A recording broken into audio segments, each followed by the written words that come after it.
YouTube channel पे आप सभी का बहुत बहुत स्वागत है। आइए आज की क्लास में मैथमेटिक्स के दौरान देखेंगे स्टैटिक्स को लेकर के बहुत सारे बच्चों के मन में बहुत ढेर सारा कंफ्यूजन के साथ इतना बड़ा बड़ा सवाल है, इसको कैसे हल करेंगे। स्टैटिक्स की बात कर लें तो स्टैटिक्स हमारा मुख्यतः 3 भागों में डिवाइड होता है, आप जानते हैं। जिसमें हमारा एक होता है समांतर माध्य, एक होता है माध्यिका और एक होता है बहुलक। ये 3 टाइप के क्वेश्चन इसमें पूछे जाते हैं और इससे बहुत सारे एग्जाम में कंपटीशन के एग्जाम में भी ऐसे सवाल बनते हैं आपके। और खास तौर से देखा जाए तो एनसीईआरटी पैटर्न पे यूपी बोर्ड की 10th में हाई स्कूल के एग्जाम में भी इससे जरूर क्वेश्चन पूछे जाते हैं, इसलिए मैंने यहाँ इसको नोटिफाई किया है। आप देखेंगे तो यूपी ट्रिपल एससी के यूपी लेखपाल की बात करना है तो देखेंगे यहाँ पे तो यूपी ट्रिपल एससी में, यूपी लेखपाल में और यूपी बोर्ड के और हाई स्कूल के एग्जाम में। और आगे देखा जाए तो बीकॉम यानी ग्रेजुएशन में बीकॉम जो लोग करते हैं उनके लिए भी ये वीडियो बहुत इंपॉर्टेंट है, क्योंकि बीकॉम में ऑलरेडी एक चैप्टर नहीं बल्कि एक बुक ही है जिसका नाम है स्टैटिक्स को देखें, अगर लिखने की बात करें तो लिखा जाता है स्टैटिस्टिक्स, लेकिन पढ़ा जाता है स्टैटिक्स और हिंदी में इसको सांख्यिकी बोला जाता है। आइए देखते हैं कि इसमें कितने तरह के सवाल बनते हैं और कैसे कैसे सवाल बनते हैं। तो हमको इसमें क्या क्या पढ़ना है पहले ये जान लेते हैं, उसके बाद हम देखेंगे टॉपिक की बात करेंगे। सबसे पहले अगर देखा जाए तो इसमें हमको पढ़ना है समांतर माध्य।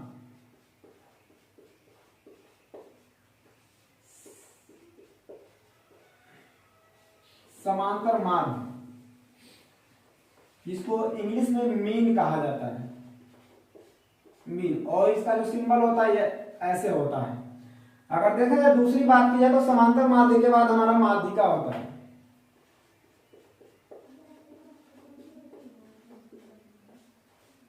माध्यिका इसको बोलते हैं मीडियन, इसको दर्शाते हैं एम ई से। उसके बाद अगर देखा जाए तीसरा बहुलक को मोड बोला जाता है और इसको दर्शाते हैं कैपिटल जेड से। ये 3 चीजें हमको पढ़नी है।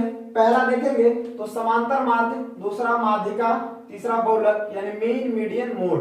ये 3 चीजें हमको पढ़नी है खास तौर से स्टैटिक्स के अंतर्गत। स्टैटिक्स को देखा जाए अगर 3 भागों में डिवाइड किया गया तो सबसे पहले आज हम पढ़ेंगे समांतर माध्य। समांतर माध्य में 2 विधियां होती है, एक होता है प्रत्यक्ष विधि डायरेक्ट मेथड, और एक जो होता है पद विचलन मेथड होता है। किस तरीके से पद विचलन मेथड से हम क्वेश्चन को करते हैं या डायरेक्ट मेथड से कैसे प्रश्न को हल किया जाता है, इसको समझने के लिए आइए समझते हैं कि किस तरीके से इसका सॉल्यूशन होता है। समांतर माध्य की देखा फार्मूला बहुत ज्यादा नहीं है, बहुत फार्मूले को लेकर के कंफ्यूजन नहीं होना है। बहुत सारे बुक में बहुत अलग अलग फार्मूले दिए हुए हैं, लेकिन मैं जो एक फार्मूला आपको बताऊंगा उसी फार्मूले पे पूरा का पूरा चैप्टर आधारित होगा आपका और पूरा समांतर माध्य समाप्त हो जाएगा। देखो सबसे पहले हमको इसमें पढ़ना है समांतर माध्य। समांतर माध्य की अगर बात कर लें तो फार्मूला देखेंगे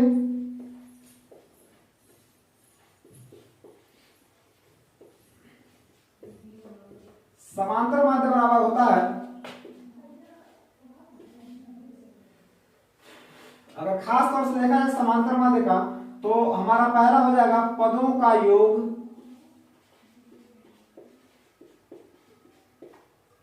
बट्टा पदों की संख्या।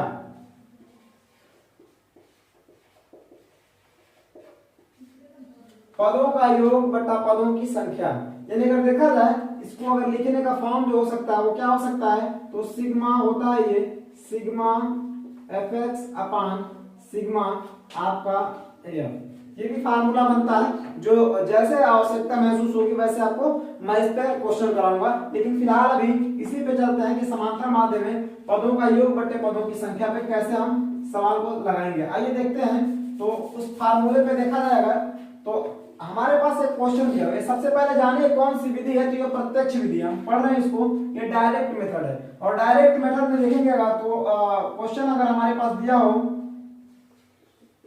3 1 5 6 10 14 20 का समांतर माध्य निकालिए।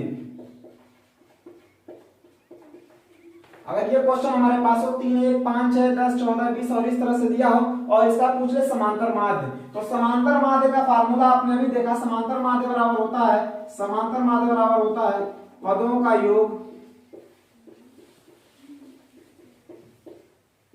अपान पदों की संख्या। देखेंगे पदों का योग, यानी जितने टर्म्स हैं इसमें, जितने पद हैं सबको आपस में जोड़ लेना। देखिए 1 2 3 4 5 6 7 टर्म्स इसमें हैं, तो आप इसको जोड़ेंगे तो देखेंगे 3 + 1 + 5 + 6 प्लस का 10 प्लस का 14 प्लस का 20, ये हमारे हो गए पद, सबको जोड़ लिया। और अपान नीचे देखेंगे तो पदों की संख्या, पदों की संख्या हमने अभी गिना, काउंट किया तो 7 थे, टोटल 7। अब इन सबको आइए देखते हैं, इसको जोड़ेंगे और जोड़ करके देखेंगे कुल कितना हो रहा है। यानी पदों का जो योग है, टोटल पद हमारे 7 है, सबको जोड़ेंगे कि टोटल कितना हो रहा है। इसको जब आप जोड़ेंगे तो ये जोड़ने के बाद ये आएगा 59, ये आएगा 59 और नीचे है 7। अब इससे आप भाग देंगे 59 में 7 का, तो आप जानते हैं 7 और 56 होता है। उसके बाद यहाँ पे देखें तो 56 के बाद 3 से बच जाता है, 10/30 हो जाएगा। 7 3 का 21, 7 चौको 28, फिर 20 हो जाएगा, 7 दूना 14। बस दशमलव के बाद 2 अंक तक बहुत है, इतना आपका आंसर फाइनल होगा। इसको देखें अगर स्टैटिक्स में, तो ये हमारा जो होता है इसको बोलते हैं प्रत्यक्ष विधि। ये हमारा होता है प्रत्यक्ष विधि या डायरेक्ट मेथड। डायरेक्ट मेथड में हम देखते हैं क्वेश्चन नंबर 2। दूसरा क्वेश्चन देखिएगा, दूसरा क्वेश्चन आपका इस तरीके से दे देगा, सीधे सीधे ये एक तरफ लिख देगा पद और दूसरी तरफ लिख देगा बारंबारता। बहुत ध्यान से समझिएगा, बहुत इंपॉर्टेंट सवाल है, आपके पेपर के लिए बहुत पूछता है। देखिए पद में अगर आपका मान लीजिए दे दिया यहाँ पे 4 7 9 3, बारंबारता दे दिया 2 1 5 3, ये आपका दे दिया सवाल में, क्वेश्चन इतना दिया रहेगा आपका। अब देखिए अब आपको करना क्या है, पद जो पद होता है ना, ये हमारा x होता है, x का मान होता है, और जो बारंबारता होता है ये हमारा f यानी फ्रीक्वेंसी होती है। ठीक है, अगर देखा जाए तो पद और बारंबारता में तो समांतर माध्य का जो फार्मूला होता है वो होता है पदों का योग बटे पदों की संख्या। इसका मतलब ये है कि 4 जो है 2 बार आया है, 2 बार लिखा गया है, यानी 4 4, फिर 7 जो है 1 बार लिखा गया है, फिर 9 जो है 5 बार लिखा गया है, फिर 3 जो है 3 बार लिखा गया है। बारंबारता का मतलब ये कि इतनी बार लिखा गया है।